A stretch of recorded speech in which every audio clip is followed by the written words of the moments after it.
Assalamualaikum warahmatullahi wabarakatuh. Teman-teman apa kabar? Mudah-mudahan sehat semuanya. Senang sekali saya Najwa dan Abi Quraish Shihab. Kita bisa nemenin teman-teman menjelang berbuka puasa di Shihab dan Shihab edisi Ramadan. Dan di episode ini Abiku, Nana mau belajar soal zakat.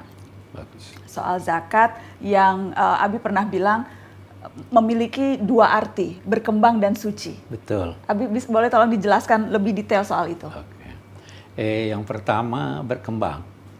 Kalau kita memberikan zakat kepada orang lain, maka dia berkembang secara spiritual dan material. Mari kita lihat, kalau secara spiritual jelas hati Anda lega, nyaman, punya teman, tapi bisa secara material.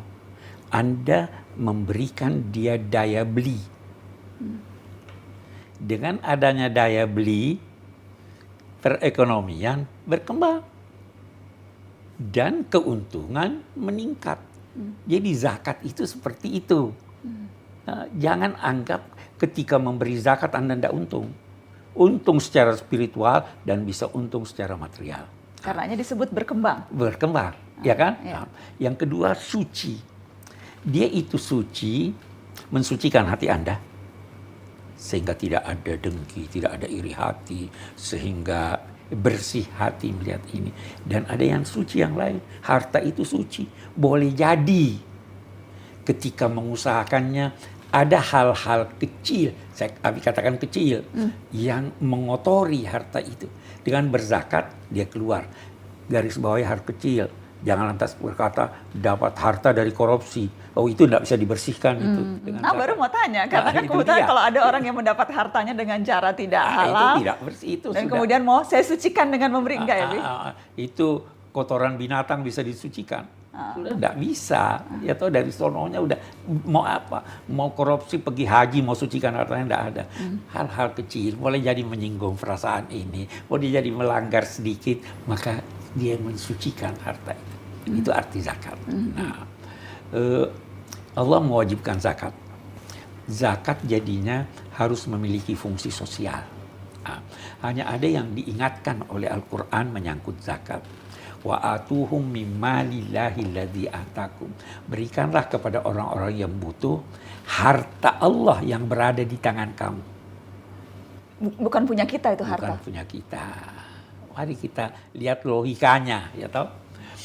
Zakat Allah tidak minta semua harta kita kasih orang lain. Kalau zakat perdagangan 2,5%, atau zakat pertanian katakanlah 10%, masih ada 90% buat Anda. Nah, mari kita lihat keberhasilan Anda dalam memperoleh harta itu. Apakah usaha Anda sendiri atau ada usaha pihak lain? Ada usaha pihak lain pasti. Oke. Yang pertama, bahan yang Anda buat, bahan mentahnya dari Tuhan. Kursi, Anda buat kayunya, siapa yang ini? Nah. Yang kedua, keberhasilan Anda dalam perdagangan melibatkan polisi, melibatkan pasar, melibatkan jalan raya. Oke. Yang ketiga, yang Anda berikan itu adalah saudara Anda sekemanusiaan. Jadi sebenarnya kalau kita lihat saja pada yang kedua ini tadi ada hak Allah, mestinya 50-50 dong. Iya, supaya adil, setengah-setengah. Setengah-setengah. Tapi Allah tidak meminta itu. Dia bilang, di Al-Quran dikatakan, kalau Allah meminta semua hartamu, Allah juga tahu kamu kikir. Jadi hanya diminta sedikit.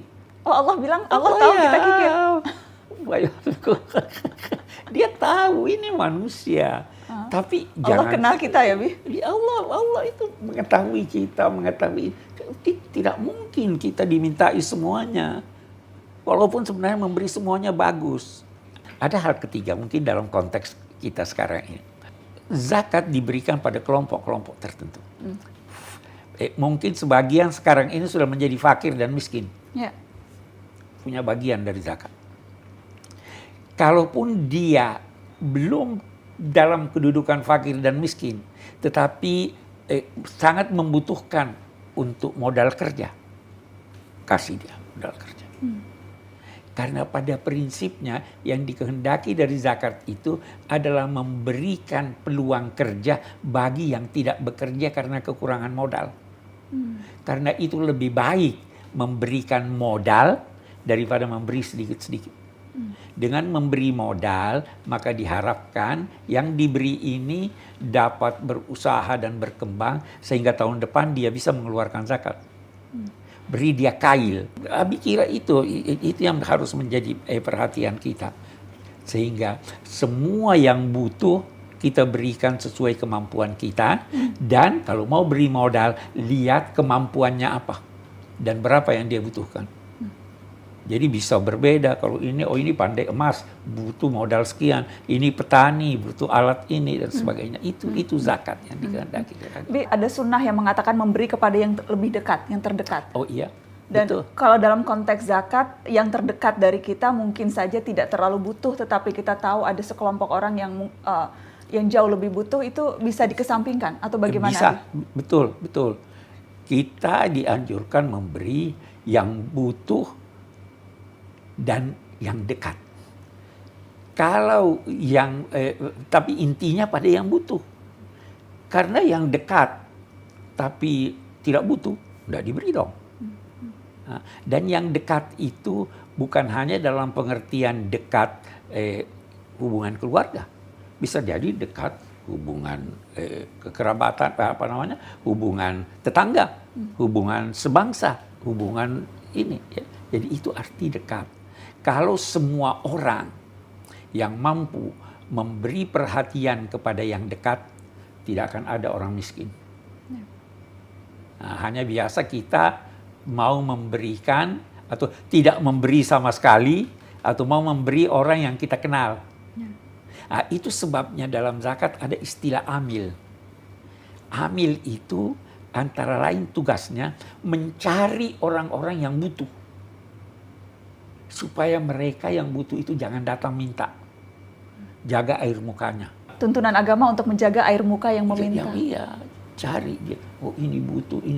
Ada orang-orang yang kita kira dia mampu karena tidak minta. Demi menjaga. Yahsabuhumul jahilu aghniya aminat ta'affuf, kata Allah. Orang yang tidak tahu mengira dia itu orang-orang kaya. Orang-orang yang tidak butuh. Karena enggan minta-minta. Amil, cari itu. Siapa? Dan itu yang untuk bisa memastikan kalau istilah dalam pemerintahan tepat sasaran ya Abiku. Oh iya. Tepat sasaran, insya Allah.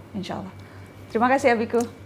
Terima kasih teman-teman. Kita ketemu lagi besok insya Allah di Syihab dan Syihab edisi Ramadan. Assalamualaikum warahmatullahi wabarakatuh.